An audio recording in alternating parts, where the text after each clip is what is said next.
Assalamualaikum Ustaz. Waalaikumsalam warahmatullahi wabarakatuh. Saya mau tanya, ada orang tua masih hidup tapi dia membagi harta warisan kepada anaknya, namun ada satu anaknya tidak dia kasih karena sikit pun tak dia kasih. Gimana itu Pak Ustaz?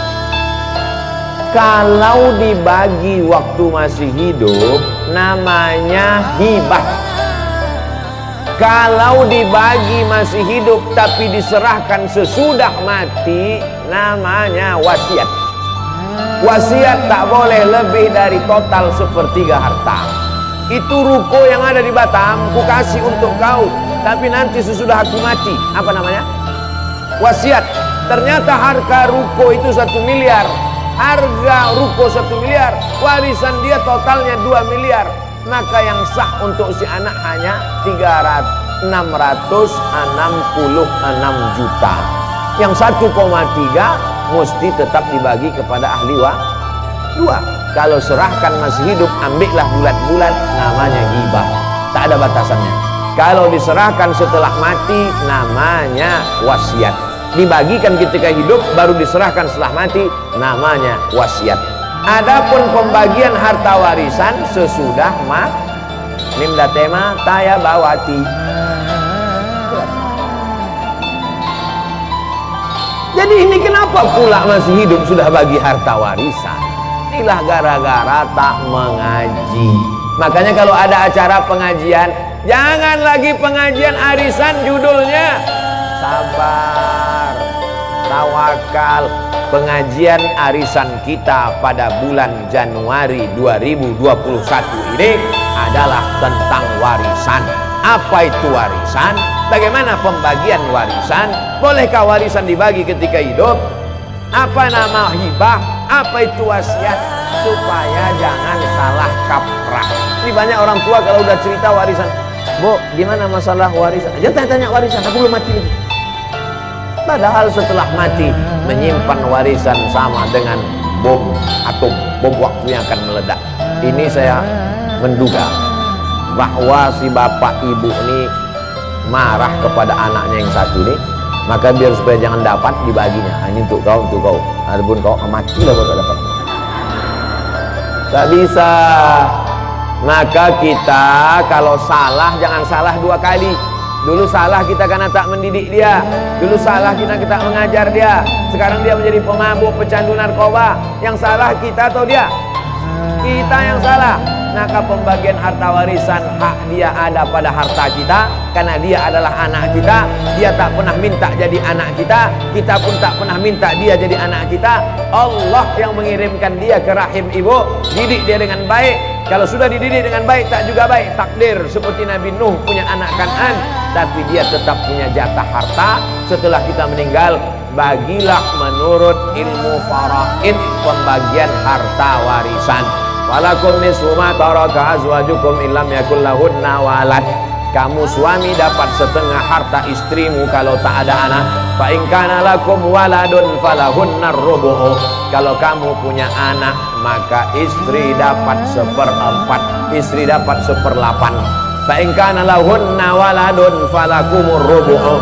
Kalau ada anak suami dapat 1/4. Kalau tak ada anak suami dapat setengah. Istri dapat 1/4 kalau tak ada anak. Kalau ada anak, istri dapat 1/8. Anak laki-laki, lidzakari mithlu hadzil unsayain. Anak laki-laki dapat 2 kali bagian anak perempuan. Jadi kalau anak perempuan 25 juta, anak laki-laki 50 juta. Karena laki-laki lebih besar tanggung jawabnya. Laki-laki membiayai nikah, laki-laki mengasih nafkah, laki-laki menjadi kepala rumah tangga, laki-laki mengasih mahar. Itulah maka laki-laki diberikan kelebihan, bukan karena Islam diskriminatif. Maka jelaskan nih kepada anak cucu kita, kalau tidak nanti kita akan salah, anak cucu kita akan salah, dan dia menjadi mengalir amal salah, bukan amal ya. Apakah kalau lagi haid boleh baca Quran melalui aplikasi di handphone? Orang yang sedang menstruasi, maaf, beribu maaf, tak boleh megang Quran. tak boleh bawa Quran, tak boleh baca Quran, tak boleh masuk masjid, tak boleh sholat, tak boleh tawaf, tak boleh puasa. 7 menurut fikih Islam wa adillatuh Syekh Wahbah Zuhaili. Tak boleh megang Quran, tak boleh bawa Quran, tak boleh baca Quran, tak boleh masuk masjid, tak boleh sholat, tak boleh tawaf, tak boleh puasa. Itu mazhab yang saya pakai. Lalu Pak Ustadz, kalau baca Quran melalui aplikasi, membaca Quran bagi perempuan yang haid boleh dengan dua catatan pengecualian. Pertama, dia hafal Quran. Orang hafal Quran paling tidak mengulangi hafalannya 1 hari 2 juz. Kalau tak diulangi 2 juz hilang. Maka ibu yang punya anak hafal Quran, berarti 1 hari 2 juz mengalir pahala untuk ibu, baik hidup maupun mati. Lalu kemudian 1 bulan 2 kali khatam, setahun 24 kali khatam. Beruntungnya punya anak hafal Quran. Mudah-mudahan anak kita hafal Quran. Hafal Quran anak gadis kita, dia mengulang 1 hari 2 juz, dia boleh mengulang an zahri qalbin, dalam hati.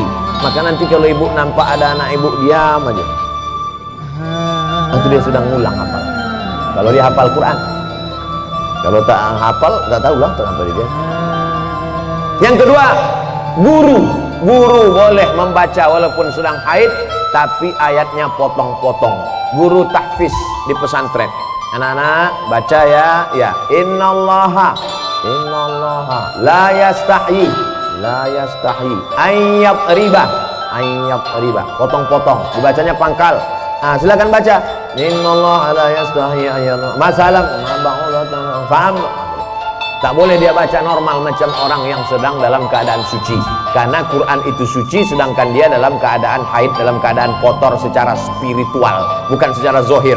Karena perempuan itu tetap bersih, tapi tidak suci. Bersih tubuh, sama macam maaf orang junub, badannya bersih tapi tidak suci menurut pandangan hakikat. Nah, ini yang paling penting dipahami.